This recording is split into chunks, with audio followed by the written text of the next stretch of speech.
بسم اللہ الرحمن الرحیم الحمد للہ رب العالمین والصلاة والسلام علی رسول خیر خلقہ وحبیبہ سیدنا و مولانا محمد وعلی آلہ واصحابہ اجمعین، اما بعد فاعوذ باللہ من الشیطان الرجیم، بسم اللہ الرحمن الرحیم، وما خلقت الجن والانس الا لیعبدون۔ صدق اللہ مولانا العظیم وبلغنا رسولہ النبی الامین الکریم، ونحن على ذلك لمن الشاہدین والشاکرین، والحمد للہ رب العالمین۔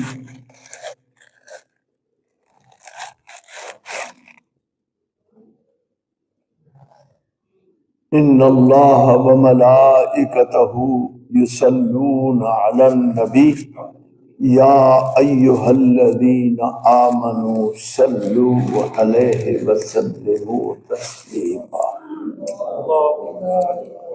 اللہم صل علی سیدنا و مولانا محمد وعلی آل سیدنا و مولانا محمد وبارک وسلم۔ حاضرین گرامی،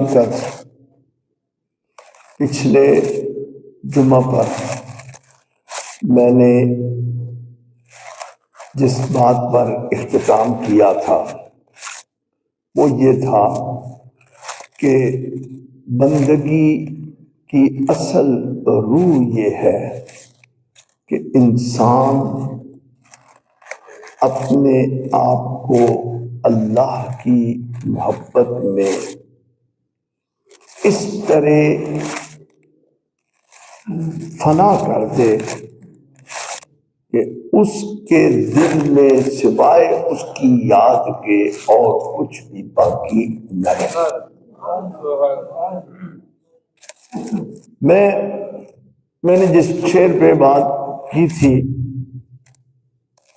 اور آخری میرے جملے، بے حجابانہ درا از در کاشانہ ماں، اے محبوب بے حجاب ہو کے آ جا، میرے کاشانے میں بے حجاب ہو کے آ جا، اس لیے کہ اس میں سوائے تیری یاد اور تیرے درد کے اور کچھ ہے ہی نہیں، تو کس سے پردہ کرے گا؟ ٹھیک ہے جی۔ اب یہ وہ تصور، اس کو اگر آپ ذہن میں لے کے آگے بڑھتے ہیں ہم تھوڑا سا،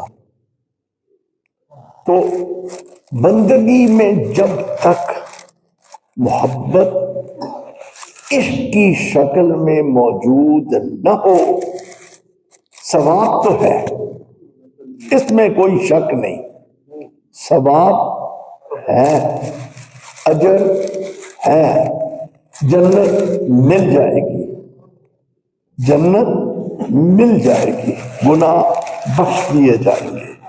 یہ بہت بڑی بات ہے، کوئی چھوٹی بات نہیں ہے، بہت بڑی بات ہے۔ سب کچھ اپنی جگہ پہ، لیکن جو چیز میرے رب کو سب سے زیادہ پسند ہے نا، وہ کمی رہ جائے گی۔ اب میں آج تھوڑا سا آپ کو ایک دوسری سمت پہ لے کے جانے لگا ہوں۔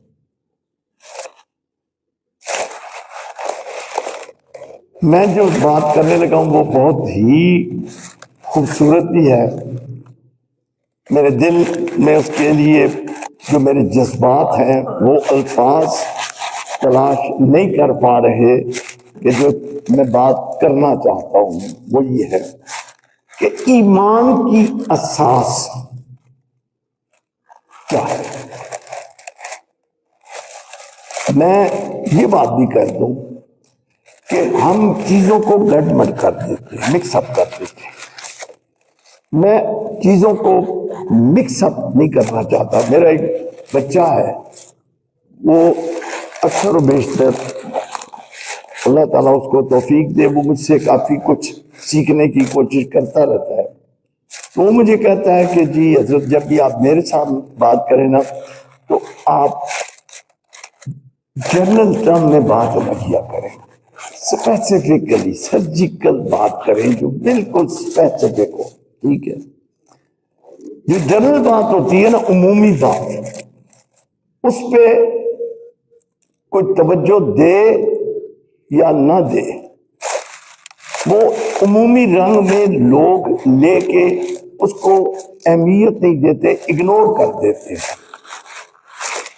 لیکن اگر کوئی اسپیسیفک بات ہو نا تو وہ اسپیسیفک بات اگنور نہیں کی جاتی، یا اسے ایکسپٹ کر لیا جاتا ہے پکا پکا، یا اسے ریجیکٹ کر دیا جاتا ہے. اب میں جو نقطہ پہ پیش کرنے لگا ہوں وہ خالصتاً وہ سوچ ہے جو اللہ کے ولیوں نے اپنائی ہے،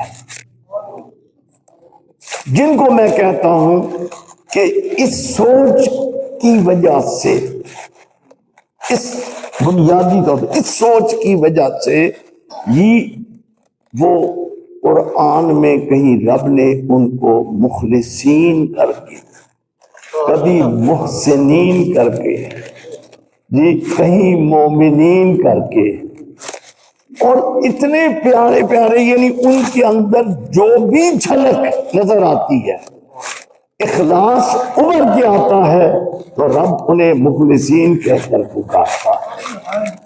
ٹھیک ہے، جب وہ درجہ احسان پر پہنچ کر چشم حقیقت سے اللہ کو اس انداز میں اللہ کی بارگاہ میں اپنے آپ کو موجود پاتے ہیں کہ تصور میں وہ اس کو دیکھ رہے ہوتے ہیں، وہ انہیں دیکھ رہا ہوتا. ٹھیک ہے، جب یہ کیفیت ہوتی ہے تو پھر رب انہیں کہتا ہے ان رحمت اللہ قریب من المحسنین. رب کی رحمت چاہتے ہو تو کہیں اور جانے کی ضرورت نہیں، میرے محسنین کے ہاتھ سے تمہیں مل جائے. ٹھیک ہے نا، پھر کہیں پہ ان کو کہا جاتا ہے مؤمنین. اگر آپ غور کریں نا، میں ایک چھوٹی سی مثال دوں گا، میں ان کی تشریح نہیں کروں گا آج، انشاءاللہ پھر کسی موقع پر اللہ کے ولی کو جس نام سے بھی رب نے پکارا ہے نا، میں اس کی تشریح کروں گا انشاءاللہ. یہ میرا پاس آیا، لیکن آج میں اس طرف نہیں جاتا. اب مؤمنین کی بات بھی جب رب کرتا ہے نا خاص حوالے سے، تو پھر وہ مؤمن جو عام مومن ہے، جو عقائد جس کے وہی ہیں جو میرے کملی والے نے بتائے ہیں، ٹھیک ہے، وہ مومن ہے. کیا اللہ کی ذات کے ایک ہونے پر ایمان، حضور کے آخری نبی ہونے پر اور رسول ہونے پر ایمان، موت کے بعد زندگی پر ایمان، جزا اور سزا پر ایمان، ایمان بالغیب جس کو کہا جاتا ہے نا والذین یؤمنون بما انزل الیک وما انزل من قبلک وبالآخرۃ هم یوقنون. اس میں وہ تمام چیزیں آ جاتی ہیں جو اللہ کے نبی اللہ کی طرف سے لائے اور انہوں نے ضابطوں کی شکل میں مخلوق خدا کو راہ ہدایت پر ڈالنے کے لیے بتلائے. اب یہ تو ٹھیک ہے، مومن جو ایمان لے آیا مومن ہے، لیکن جب خاص طور پہ مومنین کا ذکر ہوتا ہے نا رب محبت کے ساتھ، تو پھر اس سے مراد عام مومن نہیں رہتا، بلکہ وہ خاص مومن ہے جنہیں رب قرآن میں کہتا ہے اولئک هم المؤمنین حقا. پھر ان کو مومنین کہہ کر پکارتا ہے. کئی اور نام ہے، میں چونکہ بات بڑھ جائے گی وقت بہت قلیل ہے. تو جب یہ وہ ہستیاں ہیں نا، ان کے یہاں بنیاد کیا ہے؟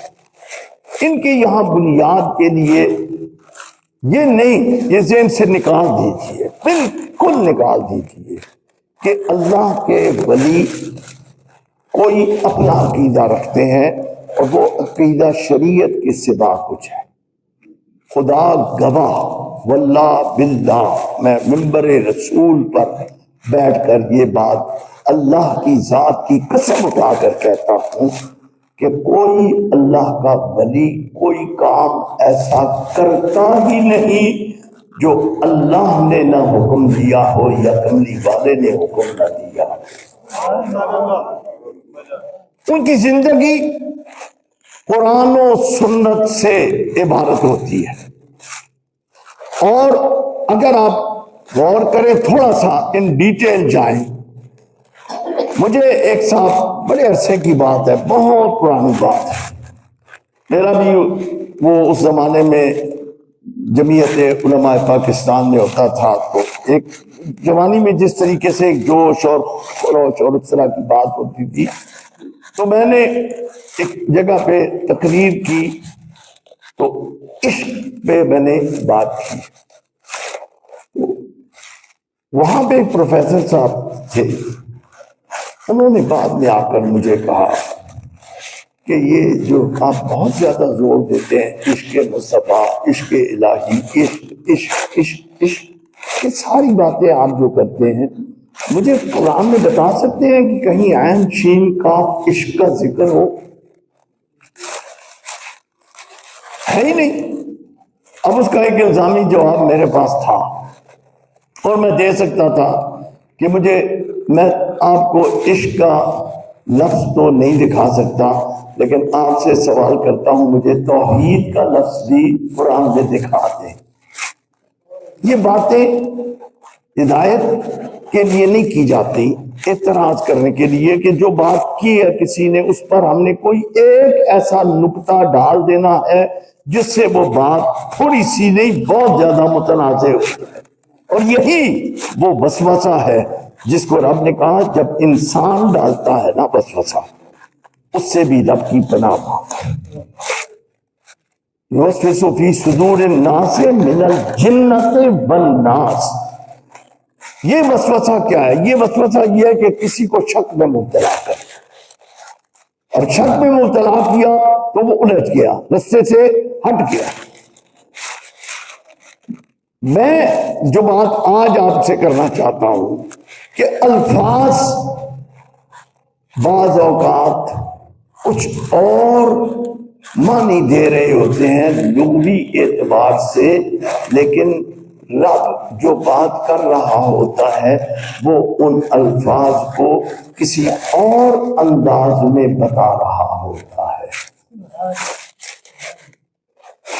میں اب جو بات آگے کرنے لگا ہوں وہ یہ کہ ہمیں کہا جاتا ہے جی یہ عشق.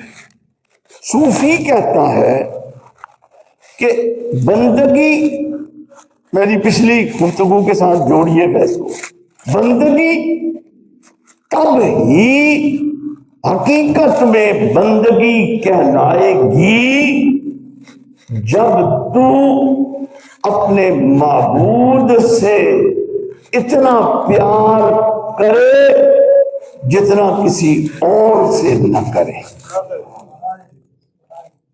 اس پر میں دلیل قرآن سے دیتا ہوں. يحبونهم كحب اللہ. اب ذرا اس پہ غور کرنا، یہ بات کیا ہے؟ لوگوں میں کچھ لوگ ایسے ہیں جو انداز کو ند کی جمع ہے، اور ند کا معنی ہوتا ہے کسی جیسا، کسی جیسا. جو لوگ اندادن، جن کو یہ مشرکین کے بارے میں ہے کہ ان سے جن کو وہ اللہ جیسا کہتے ہیں، بتوں اس سے مراد بت ہیں، تو تو ان سے وہ پیار کرتے ہیں اور ایسا پیار کرتے ہیں جیسا پیار انہیں اللہ سے کرنا چاہیے، وہ اللہ کے ان غیروں سے جنہیں وہ اللہ جیسا جانتے اور مانتے ہیں ان سے پیار کرتے ہیں۔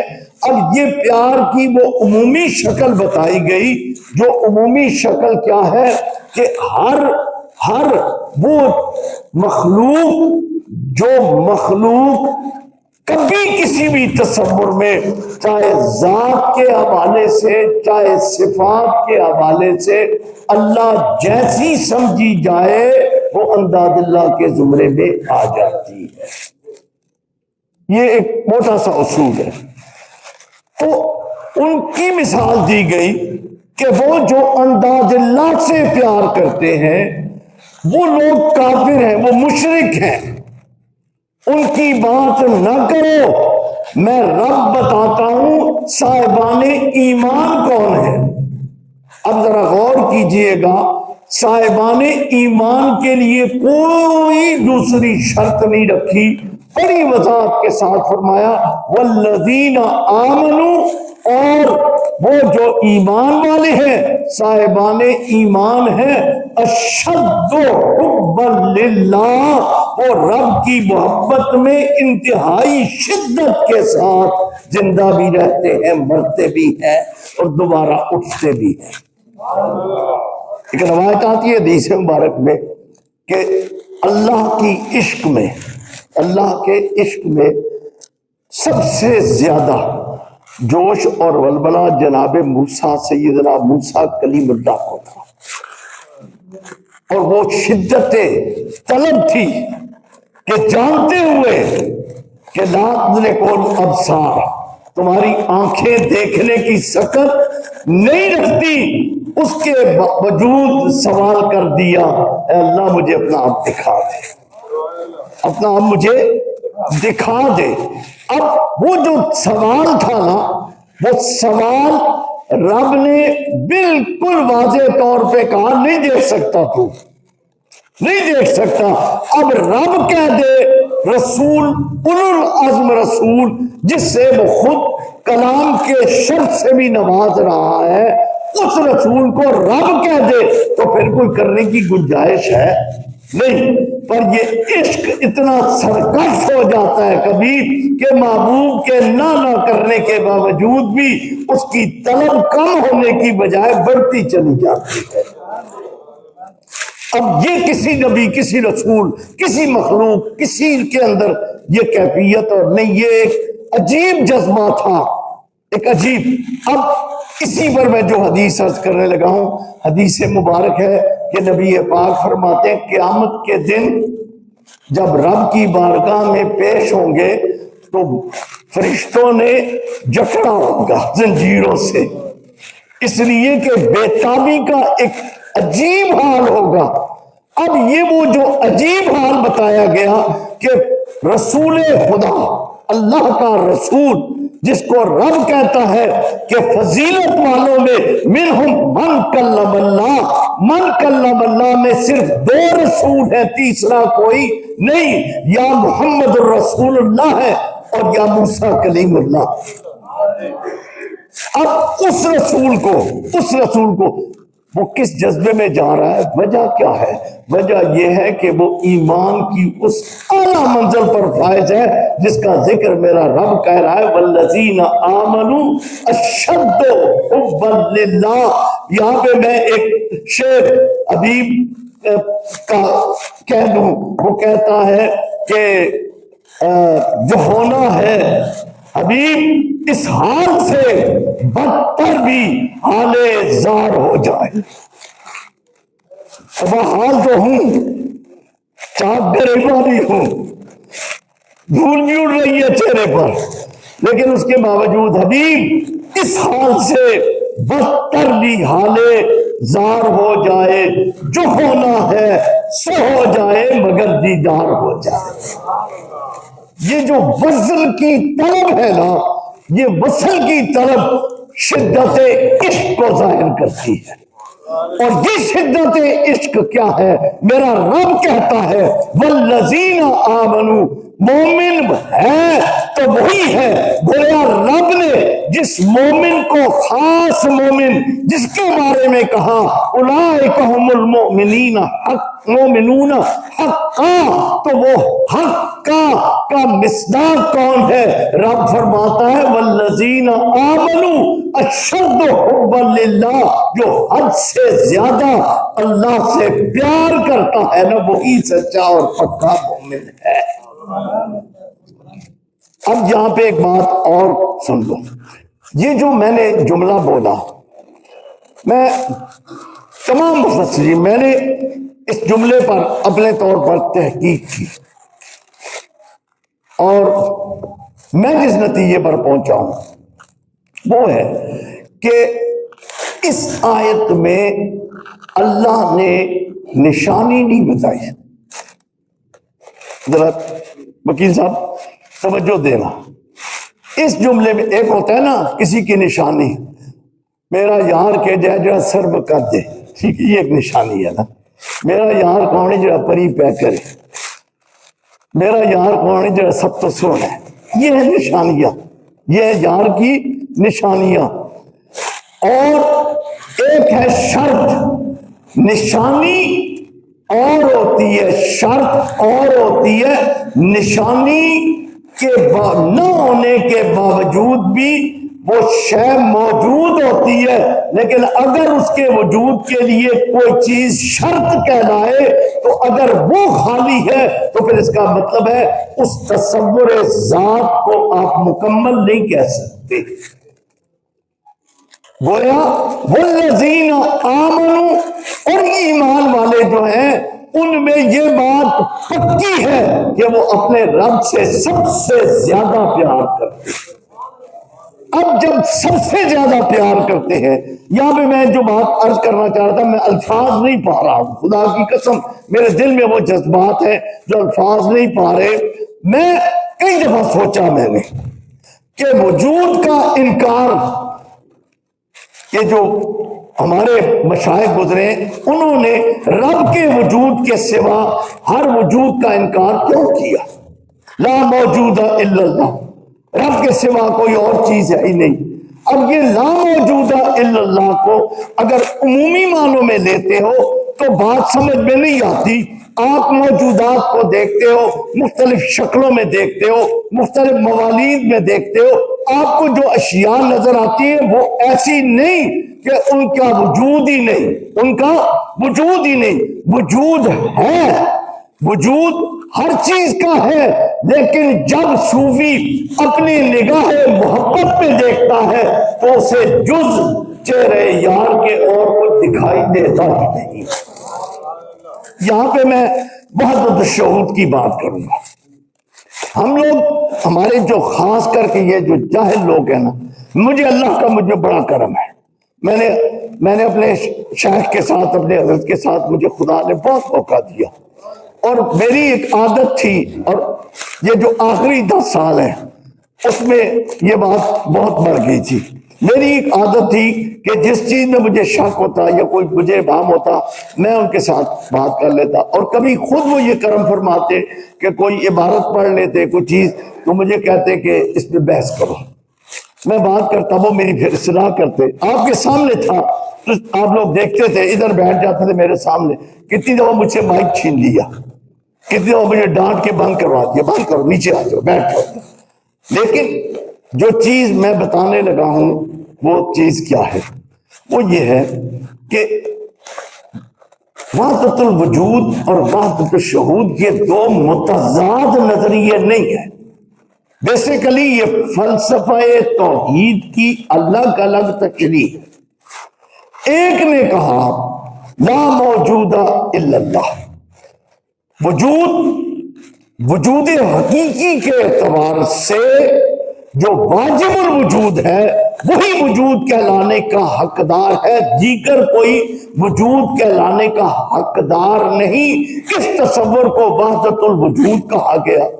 اب جب اس میں حلولی داخل ہو گئے، اس میں دیگر ادیان باطلہ کے لوگ گھس گئے اس کی آڑ میں اور انہوں نے شرکیہ تصورات کو پھیلانا شروع کر دیا تصوف بنا کے، تو اس وقت جو مرد حق اٹھا، جناب مجدد الفسانی شیخ احمد سرہندی، دین اکبری ہو یا دین جہانگیری ہو، اس کے خلاف جو آواز اٹھائی، تو انہوں نے جو نقطہ پیش کیا وحدت الشہود کا، وہ در حقیقت وحدت الوجود کی ایک خوبصورت تشریح تھی۔ میں بتا چلوں آپ کو، وحدت الوجود یہ ہے کہ حقیقتاً وجود کے لفظ کا اطلاق اسی واجب الوجود کی ذات پر ہوتا ہے، اس کے سوا کسی پر نہیں ہوتا۔ اس فلسفے کی علامت بن گئی لا موجود الا اللہ، اللہ کے سوا اور کسی کے وجود کا کوئی اعتبار نہیں۔ لیکن اس کی تشریح کرتے ہوئے اب مطلقاً وجود کی نفی کر جو تصور تھا، اس میں گمراہی پھیل رہی تھی۔ جاہل لوگ کہنے لگ رہے تھے میں خدا ہوں، میرے اندر خدا ہے۔ اب یہ جو گفتگو تھی، یہ جو گمراہی کی باتیں تھی، یہ جو شرکیہ تصورات تھے، ان کی وجہ سے گمراہی پھیل رہی تھی۔ تو جناب مجدد الفسانی نے جو آ کے بات کی، انہوں نے کہا وجود دکھائی تو بہت دے رہے ہیں نا، ہر وجود مشہود ہے، ہر وجود مشہود ہے، دیکھا جا سکتا ہے اس کو، ستارے دیکھے جا سکتے ہیں، چاند دیکھا جا سکتا ہے، سورج دیکھا جا سکتا ہے، زمین چرند پرند ساری مخلوق دیکھی جا سکتی ہے۔ وہ کہتے ہیں دکھائی تو سارے دیتے ہیں نا، لیکن وحدت الوجود کا مسئلہ کیا ہے؟ فرمایا باقیوں کو مت دیکھ، مشہود تیرا جس کو تو تکتا رہے وہ کوئی اور نہیں ہونا چاہیے۔ لا موجود الا اللہ کی تشریح یہ ہے کہ لا مشہود الا اللہ، دیکھنا ہے تو ایک رب کو دیکھو اور کسی کی طرف دیکھنا چھوڑ دو۔ یہ توحید کا فلسفہ تھا، لا مشہود الا اللہ۔ اب یہ بات جب میں نے کی، حضرت صاحب سے پوچھا، انہوں نے مجھے یہ سمجھایا، تو اس پر ایک بہت خوبصورت شعر حضرت نے پڑھا، مجھے آج تک وہ شعر یاد ہے۔ وہ کہتے ہیں بچے ہم شہر پرز خوباں، ہم شہر پرز خوباں، یہ بستی دنیا کی اس کے شہر حسینوں سے بھرے پڑے ہیں۔ ہم شہر پرز خوباں منم و خیال ماہے،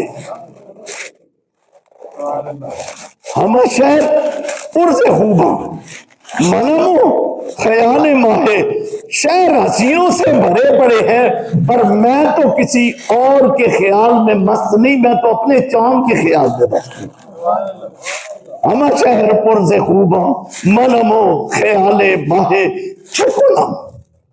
لوگ کہتے ہیں کیا تم پاگل ہو گئے ہو، کسی اور کو دیکھ ہی نہیں رہے ہو، ایک کو ہی دیکھے جا رہے ہو۔ کہتے ہیں چکنم کہ چشم بدخو نہ بکس کند نگاہے، میں کیا کروں، میری آنکھوں کو یار کو دیکھنے کے سوا کوئی چیز دکھائی نہیں دیتی، وہ کسی کی طرف دیکھتی نہیں۔ یہ ہے وحدت الشعور، یہ ہے وحدت الشعور کہ دیکھو تو صرف ایک کو، امید لگاؤ تو صرف ایک سے۔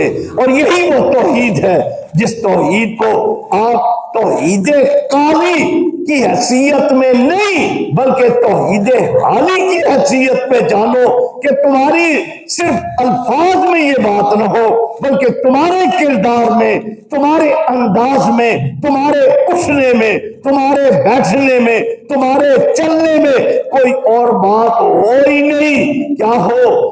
تم رب کا فضل اور رضا چاہتے ہوئے وہی کرنے کی کوشش کرو جس کو تیرا رب پسند کرتا ہے۔ بندگی کا یہی تصور بنیادی طور پر ہے۔ وقت پھر ختم ہو گیا، بات ادھوری رہ گئی۔ چلیں انشاءاللہ العزیز اگلے جمعے پر میں نے جو بات کرنی ہے وہ میں ابھی سے بتا دوں۔ وہ ہے کہ دو چیزیں آتی ہیں بندگی میں، ایک ہے اطاعت اور ایک ہے طاعت۔ طاعت کیا ہے اور اطاعت کیا ہے، اس پر بات اگلے جمعے پر۔ وما علیہ الا البلاغ۔